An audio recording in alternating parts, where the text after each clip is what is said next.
Coach Justin Frye here. Don't all speak at once.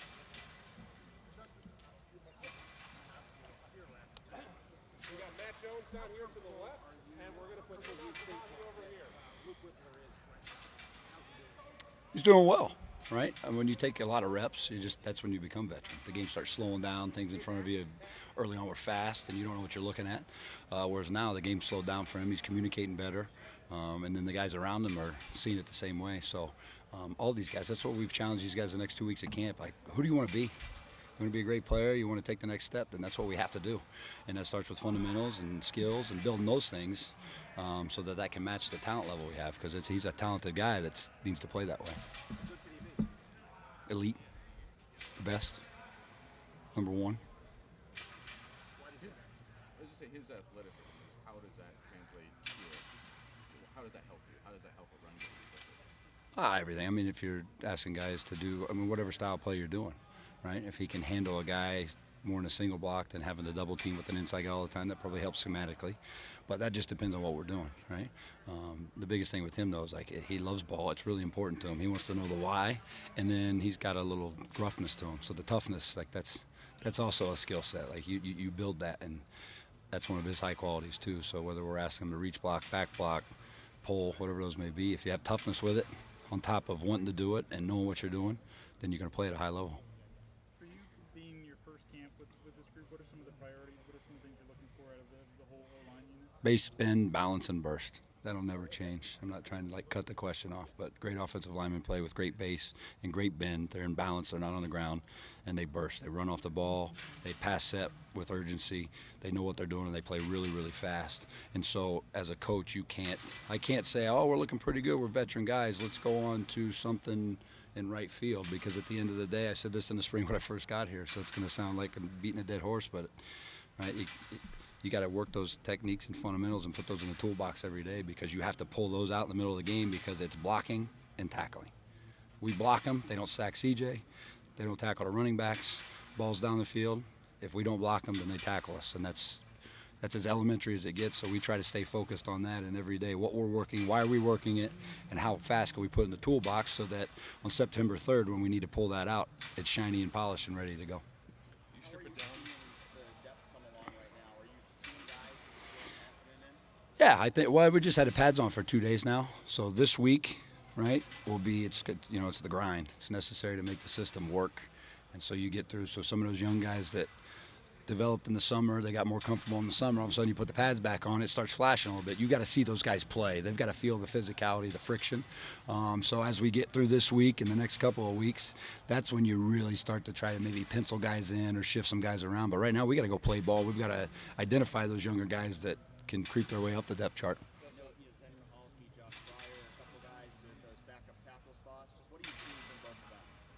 Right now, they're just working.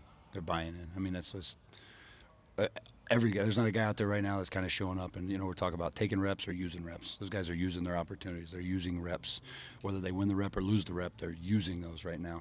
Those guys, as you said, the young tackles, Enoch's in there working his butt off. You got all the young. Jacob James is back and feeling good and fighting. So as you just work your way down the youth of that, these guys right now they're all just working, and it'll shake out as it goes. Justin, from what we saw in the two practices, you had all the true freshmen working tackles.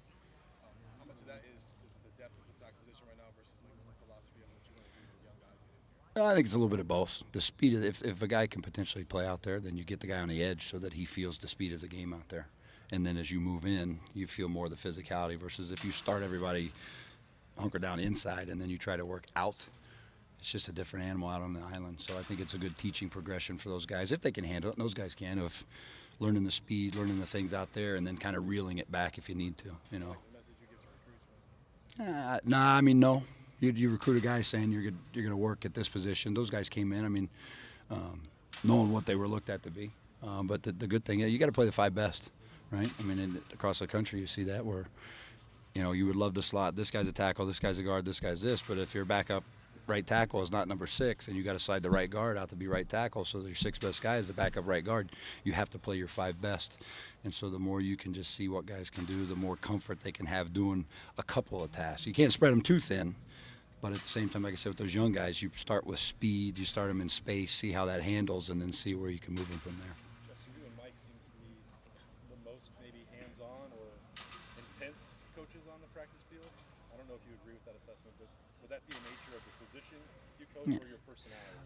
Well, it's not a competition. I mean, obviously, I'm way younger than Kevin Wilson, so I'll probably have a little more juice than Kev, right? You can tell him I said that too. No, but I played it. That's the way to coach, man. They feel you. They got to feel your passion. You can't stand back there and just bark at a dude and cross your arms and look at your script. If you're in it with them, if you're passionate with them, they feel that, then they'll thrive off that. So I mean, that's not even really. That's just me. And then I look for guys like that, and that's what Mike does. I mean, there's 4 eyes and 2 mouths seeing and saying the same thing, and that's the most important thing. It's not a different message. It's not, hey, you need to do this because I want this. That's who he is too, and I think our guys they like that. Not to compare or even compete, what's been the feedback for the way you run a practice? I mean, I know you have 15 in the spring, so they've had an acclimation with that, but how do they like what you guys bring them? They like to get better. They, meaning every player in the history of the game. These guys especially, they're craving coaching and teaching and getting better. So once again, I don't think they're looking for like a certain personality type, but if the player and the kid feels that you care about them, you're pushing them, and you're trying to maximize them, and you're making them better, then that's all that matters, and that's what every one of these guys is. There's no pushback. There's no, right? They're all at a different skill set or level, but at the end of the day, you just got to make your guys better. That's the most important thing, right? So I don't look for that. Justin, those 4 Bs that you mentioned, is that new to your guys? Is that something, or are you just kind of is it new lingo for, things that they may have been used to previous? I think that's the game in itself. Maybe the verbalization of that might be new, but I mean, we could bring my daughter and my wife out here and ask them, like, can you block a guy when your toes are together and you're standing straight, or would you rather have your legs wide? Lauren Frye would be like, well, you probably need a base, right? So I think just the emphasis and the verbalization of that as an emphasis, and then when we go to drills, we're drilling this, and here's why. I got you, coach. Then if they can see it, then they start putting that picture together. Justin, how has Paris continued to kind of get reacclimated to the space at tackle compared to where he was last year inside? It's reps. Busted his butt all summer, getting comfortable in space. Like all the stuff you said, he's just working. It comes with the speed and the space, and then you got a guy like Zach Harrison and JJP and Jack and JT, and you got dudes across from you rushing you every day. You better get acclimated pretty quick, and he's doing that. When he kind of first made that switch back, did you see him having to have to get used to that again? And then I guess Absolutely, because he just thought what we talked about earlier. He was inside for 12, 14 games. Yeah. And then now you get moved on the island. It's flashing a little quicker there, but that guy's tough too. He's a fighter. He wants to be great. Like that, everything he does is because he just wants to be great. So working that, looking at those guys, and once again, like I'm new here, so like sometimes you're like, well, this guy's talking cliches. Like no, it's just fact. He wants to be a really good player. He asks for the tools to be a good player. He takes those to skill set and those tools to when it's live, and then they start working, and that's when you build confidence. And he's doing that right now. I was just wondering about the decision to put Donovan and Paris together and Matt and Devon together. Is that more about comfortability with those guys, or is there something you like about how their skill sets sort of complement each other that you want to put that on? I mean, I feel like our guards are explosive, powerful, tough guys, and our tackles can do the skill sets we need them to do. So there wasn't something really deep of like, be more simpatico left and him to the right or that, and there was none of that, no. Kevin insinuated that maybe Donovan was getting that left guard time because if you had to move him outside, that would be easier. Yeah, that just goes to what I talked about. You got to play your 5 best. So that's what camp's for, right? You get going, and like we said, we build the depth, and the 2s start showing up, and then this guy. Who's the next guy in the game, and how do you shuffle your, checker pieces to make sure that you're covered on the board, So could that be a piece? Yeah, maybe if we need it to be, but I don't know that yet because we haven't even been we don't have, full pads on yet. We're just still working in the uppers. But that's what we're finding out this week.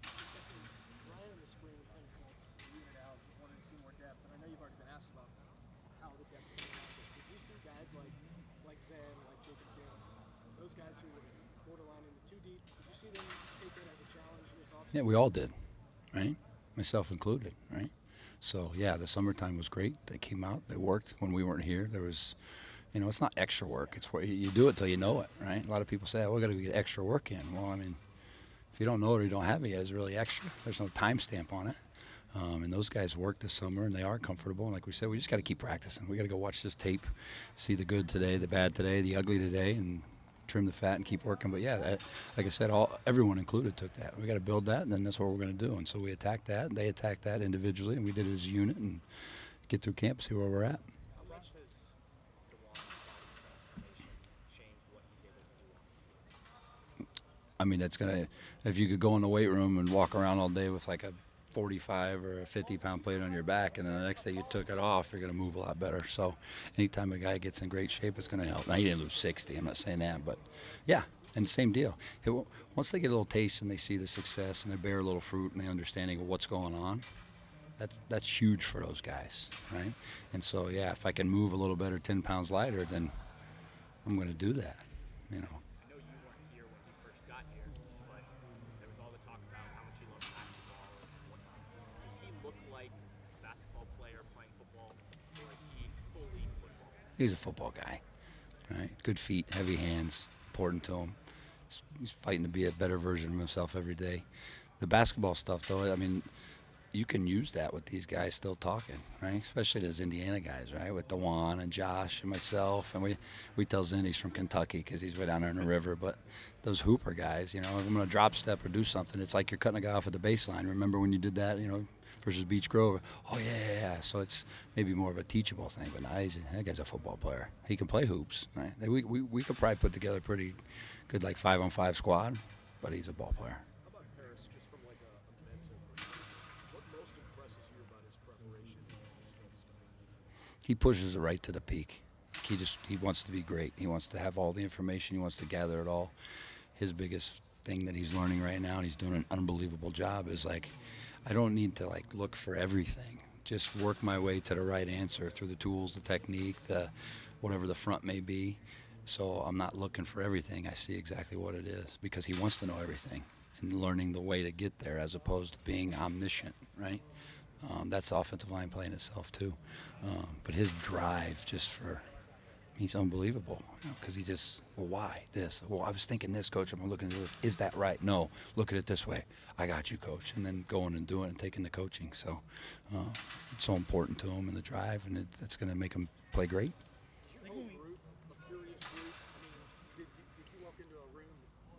Yeah, these guys love football. How does that help the process? Well, it can help or hurt. There's a fine line there where paralysis by analysis versus gaining the information. But as a coach, it's just you got to get a pulse on your players. You got to know, right? Like I said in the springtime, I think I told you what buttons to push, how to poke them, prod them, love them, hug them, whatever that may be. It's the same when they're gaining knowledge in that. This guy may ask this question or that question. That's a really good question. Ask this question. No. Don't get involved in that. So you have to get a good feel for kind of the route they're getting to the answer. But all of them in general, our meetings are great. They do ask right questions. They're watching film. We talk to them about how to watch film, what to watch, right? And that's been really good. I was asking Coach Day about this. There's a world famous situation that happened here in 2014. The Buckeyes went into the Virginia Tech game. Virginia Tech jumped into a pair defense, and the Buckeyes offensive group had not prepared for that, had not seen anything setting. And I'm just wondering, in preseason camp, in spring preseason, how much do you want to expose them to sort of the different fronts that a team can surprise you with theoretically? Yeah, that's part of it. You got to build the toolbox. And so, try to simplify as much as you can for the guys of what's the front family? Is it a 4-down front? Is it a bear front? Is it 3-down? And then the exposure to that. But it's the same deal. You can't paralyze a guy going up saying, oh, is this the one where it's – nope, it's, hey, there's berm. It's 4-down. This is what we're doing. Done. This is bear. Here's our skill set. Here's our calls. This is what we're doing. So you have to build that. It can't be the first time you see it is when you see it, but you're not going to overwhelm those guys or water it down to, have them slow down that way too. How much time do you spend on that every day or every practice or I guess Justin is kind of like what y'all do for a living. Well, you're in an installation phase, so you're trying to touch on the base stuff and then build from there.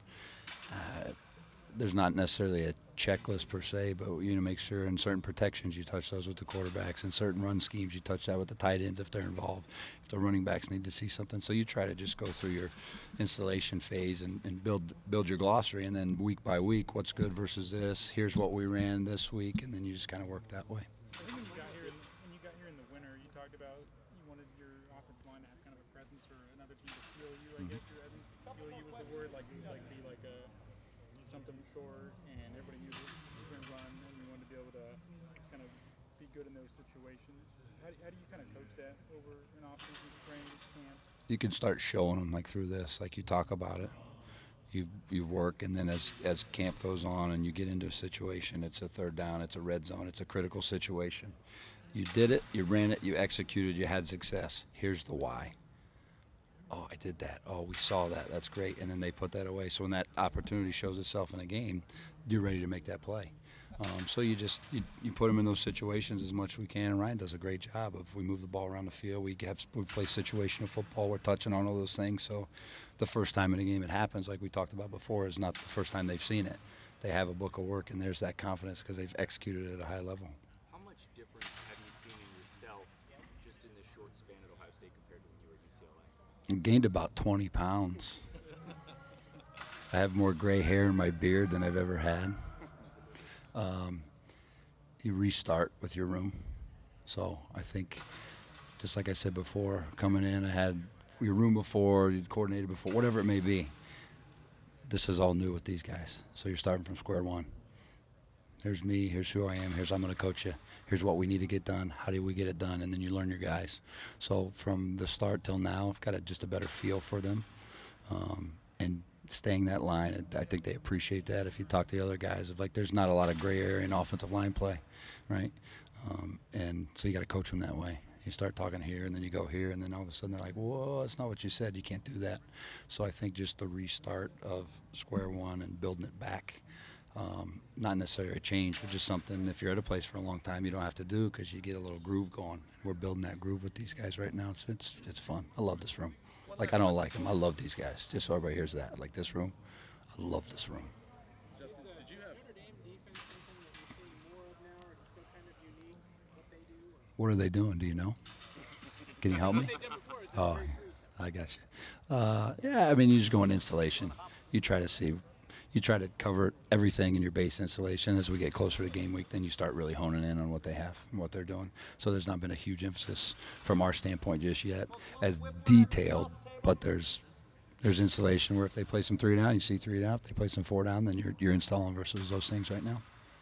Did you have any, from your Indiana connections, any familiarity with Zimichowski before you got here? I was just honestly as a fan far away, followed the local kids, but that was it. Seeing a name and knowing where he's from, and he played against some family people back home where, oh yeah, I remember seeing that game or something, but outside of that, no. What specific ways, his development, why is that important for this team this year? Well, the more guys you can have that can go and win you a game, the better. And young guys that from year 1 to year 2 take a huge step. So for him personally, because he's a passionate guy, he wants to get on the field, he wants to play. And if he does that, then he helps the team if he's ready to do that. So it's building as many guys that can be game ready as possible is huge for the team. How's he taking that step then, I guess, even just since the spring? Yeah, I mean, he's just everything he can do to get better. All summer, doing the things that the skill sets and the techniques and the things he's out doing on his own. He's doing with the guys. He's texting and calling, asking questions when I'm away on vacation and having dinner, and Zin's texting me asking about a backside 3 technique. He's just working it, And I think he's having fun doing it right now too. Coach, thank you very much. Awesome. Thanks, Jerry. Thanks, guys. Thank you.